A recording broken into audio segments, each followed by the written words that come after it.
Hi అండి, నమస్తే. Welcome to ideas ఖజానా. ఐడియా నెంబర్ 1, పిల్లలు వాడుకునే ఎరేజర్ ఉంటుంది కదండి, అది తీసుకున్నాను అనమాట. ఎలాంటిది తీసుకున్నా పర్వాలేదు, కలర్దైనా ఉంటుంది కదండి, అలాంటిది కూడా తీసుకోవచ్చు. దీంట్లోంచి చిన్న పీస్ అనేది కట్ చేసుకోవాలి. మరి ఎక్కువ లావుగా కాకుండా అలానే సన్నగా కాకుండా కొంచెం మీడియం సైజుగా కట్ చేసుకోవాలన్నమాట. నేను వీడియోలో చూపిస్తున్నాను చూడండి, ఆ మాత్రం కట్ చేసుకుంటే సరిపోతుంది. ఇంకా కొంచెం సన్నగా ఉంటే బాగుంటుంది అనుకుంటే ఇంకొంచెం సన్నగా కూడా కట్ చేసుకోవచ్చు. ఇలా కట్ చేసుకున్న దీనిని ఎలా యూస్ చేసుకోవచ్చు అంటే, ఇయర్ రింగ్స్కి మనకి బ్యాక్ సైడ్ పుష్ బ్యాక్స్ ఉంటాయి కదండి, అవి ఒక్కొక్కసారి మిస్ అవుతూ ఉంటాయి. అలాంటిటప్పుడు ఏంటంటే మనకి ఎమర్జెన్సీ పర్పస్లో చక్కగా ఈ ఎరేజర్ని చిన్న పీస్ అనేది కట్ చేసుకుని మనం పుష్ బ్యాక్లా వాడుకోవచ్చు అనమాట. ఇవి మెత్తగా ఉంటుంది, మనకి ఇయర్కి కూడా ఏం ప్రాబ్లం లేకుండా ఉంటుంది. ఒకవేళ మీకు కలర్గా కావాలనుకుంటే చక్కగా ఏ నెయిల్ పెయింట్ అన్నా వేసుకున్నట్లయితే సరిపోతుంది అనమాట. ఐడియా నెంబర్ 2, చింతపండు కాస్ట్ అనేది చాలా ఎక్కువైపోయింది కదండి. అయితే మనం చారు చేసుకున్నప్పుడు కానీ పులుసులు చేసుకున్నప్పుడు కానీ కొద్దిగా నానబెట్టుకుని మనం ఆ పులుసు పిండుకుంటూ ఉంటాము. మిగిలిందంతా ఆ పల్పు అంతా కూడా వేస్ట్ అయిపోతుంది కదండి. అంత కాస్ట్ పెట్టుకున్న చింతపండుని చక్కగా ఈ విధంగా రెడీ చేసి పెట్టుకున్నట్లయితే ఏ మాత్రం కూడా మనకి వేస్ట్ అవ్వకుండా డబ్బులు అనేది సేవ్ చేసుకోవచ్చు అనమాట. అదేవిధంగా ఇలా చేసుకోవడం వలన చాలా టైం అనేది సేవ్ అవుతుందన్నమాట. అయితే ముందుగా చింతపండుని ఒకసారి వాష్ చేసుకున్న తర్వాత ఒక బౌల్లో వాటర్ వేసుకుని దాంట్లో ఈ చింతపండుని నానబెట్టుకోవాలి.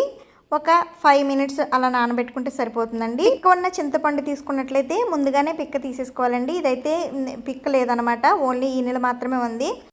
ఒక 5 to 10 మినిట్స్ నానబెట్టుకున్న తర్వాత కొద్దిగా బాయిల్ చేసుకోవాలన్నమాట. వాటర్ అనేది ఎక్కువ లేకుండా కొద్దిగా వాటర్ ఉండేటట్లుగా బాయిల్ చేసుకుని దగ్గరగా ఉడికించుకున్న తర్వాత చల్లగా అయిన తర్వాత ఈ పైన ఉన్న ఈ నెలను మొత్తం కూడా నేను తీసుకుని సెపరేట్ చేసుకుంటున్నాను. తర్వాత ఈ పల్ప్ అంతా కూడా మిక్సీ జార్లో వేసుకుని ఒకసారి గ్రైండ్ చేసుకోవాలి. మెత్తగా గ్రైండ్ చేసుకున్న తర్వాత ఇది నిల్వ ఉండడం కోసం దీంట్లో కొద్దిగా పసుపు, అలాగే సాల్ట్, కొంచెం ఆయిల్, కుకింగ్ ఆయిల్ ఉంటుంది కదండి, అది వేసేసుకుంటే సరిపోతుంది. ఇలా వేసుకున్న తర్వాత మరలా ఒకసారి గ్రైండ్ చేసుకుని దీనిని ఒక బాక్స్లోకి తీసుకుని స్టోర్ చేసుకున్నట్లయితే చక్కగా మనకి ఎన్నాళ్ళైనా పాడైపోకుండా ఉంటుందన్నమాట. ఇలా చేసుకోవడం వల్ల ఏంటంటే మనకి టైం అనేది చాలా సేవ్ అవుతుంది. అలాగే చింతపండు అనేది వేస్ట్ కాకుండా చక్కగా యూజ్ చేసుకోవచ్చు. ఒక 1/2 కిలో చింతపండుని ఈ విధంగా చేసి పెట్టుకున్నట్లయితే మనం యూజ్ చేసుకునే దాన్ని బట్టి 1-2 నెలలు ఈజీగా వాడుకోవచ్చండి.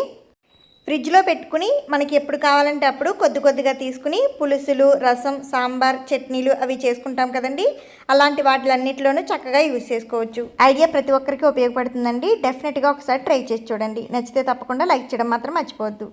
ఐడియా నెంబర్ 3, ఏ మోడల్ వాటర్ బాటిల్ మనం బయటికి జర్నీ చేసినప్పుడు కానీ బయటకు వెళ్ళినప్పుడు కానీ తీసుకువెళ్తుంటాం కదండి. చిన్న హ్యాండ్ బ్యాగ్లో పెట్టుకుని తీసుకువెళ్ళినప్పుడు ఏంటంటే ఒక పక్కకు పడిపోయి వాటర్ అంతా కూడా మనకి బ్యాగ్లోకి ఒలిగిపోయే ఛాన్సెస్ అవి ఎక్కువగా ఉంటాయి కదా. మొత్తం లోపల ఉన్నవంతా కూడా తడిచిపోతూ ఉంటాయి అన్నమాట. అలా అవ్వకుండా చక్కగా మనకి కొంచెం మూత లూజ్గా పెట్టినా కూడా ఆ ఇబ్బంది అనేది ఫేస్ చేయాల్సిన అవసరం లేకుండా ఈ విధంగా ట్రై చేసి చూడండి. ఒక రబ్బర్ బ్యాండ్ తీసుకొని అలాగే సేఫ్టీ పిన్కి దీన్ని అటాచ్ చేసుకుని బ్యాగ్కి పెట్టేసుకోవాలన్నమాట. ఒక కార్నర్లో కానీ ఎక్కడైనా ఒక సైడ్ని ఈ విధంగా పెట్టేసుకున్నట్లయితే మనం ఎలాంటి బాటిల్ పెట్టుకున్నా కూడా చక్కగా ఈ బాటిల్కి రబ్బర్ బ్యాండ్ని వేసేసామంటే ఆ సైడ్కి అనేది అలానే ఉంటుంది కాబట్టి మనకి వాటర్ అనేది బ్యాగ్ లోపలికి ఒలిగిపోయే ఛాన్స్ లేకుండా ఉంటుందన్నమాట. మనం దీన్ని ఏ విధంగా కదిపినా కూడా వాటర్ బాటిల్ అనేది అలా స్ట్రైట్గా నిలబడుకునే ఉంటుంది. ఈ టిప్ని ట్రై చేసి చూడండి, జర్నీస్లో చాలా బాగా ఉపయోగపడుతుంది. ఐడియా నెంబర్ 4, మనకి ఒక్కొక్కసారి డ్రెస్సులు పాడైపోయినా కూడా చున్నీలు అనేవి చాలా బాగుంటాయి కదండి. అయితే ఆ చున్నీలని మనం వేస్ట్ చేసుకోకుండా చక్కగా ఈ విధంగా యూజ్ చేసుకోవచ్చు అనమాట. ఈ ఐడియా ఏంటంటే చున్నీలు మాత్రమే కాకుండా స్కార్ఫ్లు కానీ లేదంటే షాల్వాస్ అలాంటివి ఉంటాయి కదండి, వాటికి కూడా ఈ ఐడియాని యూజ్ చేసుకోవచ్చు అనమాట. ముందుగా చున్నీని 4 ఫోల్డింగ్స్ చేసుకోవాలి. వీడియోలో చూపించినట్లుగా చేసుకున్న తర్వాత క్లోజ్డ్ వైపు ఉంది కదండి, అక్కడ నేను మార్కింగ్ అనేది పెట్టుకుంటున్నాను. ఈ మార్కింగ్ అనేది మనకి డ్రెస్ నెక్ ఎంతైతే ఉంటుందో అంత పెట్టుకోవాలన్నమాట. ఒకసారి మెజర్ చేసుకుని చక్కగా నెక్ అలాగే చంక భాగం దగ్గర కూడా మెజర్ చేసుకుని పెట్టుకోవాలి. నెక్ అయితే ఎంత ఉందో అంత పెట్టుకోండి, మీ డ్రెస్కి ఎంత అయితే ఉందో అంత పెట్టేసుకోవాలి. అలాగే చంక భాగం దగ్గర ఏంటంటే మనకి నార్మల్ డ్రెస్కి ఎంతైతే ఉందో దానికి 2 ఇంచెస్కి కింద వైపుకి ఎక్స్ట్రా తీసుకోవాలన్నమాట. అంటే టైట్గా లేకుండా కొంచెం లూజ్గా ఉండేటట్లుగా తీసుకోవాలి. అలాగే కట్స్ ఉంటాయి కదండి, ఆ కట్స్ దగ్గర ఒక మార్కింగ్ అనేది పెట్టుకోవాలి. ఈ విధంగా పెట్టుకున్న తర్వాత చంక భాగం దగ్గర నుంచి కట్స్ వరకు ఒక స్ట్రైట్గా లైన్ అనేది డ్రా చేసుకోవాలి. అలాగే నెక్ మనం డ్రా చేసుకున్నాం కదండి, అది కట్ చేసేసుకోవాలన్నమాట. ఈ మోడల్ ఏంటంటే డ్రెస్ కుట్టడం రాని వాళ్ళు కూడా ఈజీగా కుట్టుకుని వేసుకోవచ్చు అనమాట. ఆ విధంగా చూపిస్తున్నాను. ఓపెన్ చేసిన తర్వాత ఇలా ఉంటుందండి. అయితే ముందుగా మార్కింగ్ పెట్టుకున్నాను కదా, అదేవిధంగా రెండవ సైడ్ కూడా పెట్టుకోవాలి కాబట్టి ఒకసారి పైన భుజం దగ్గర ఎంతైతే ఉందో అంత కొలుచుకుని, అలాగే మార్కింగ్ పెట్టుకున్నాం కదండి స్ట్రైట్గా, అది కూడా ఒకసారి కొలుచుకుని రెండో వైపు కూడా మార్కింగ్ అనేది పెట్టేసుకోవాలి.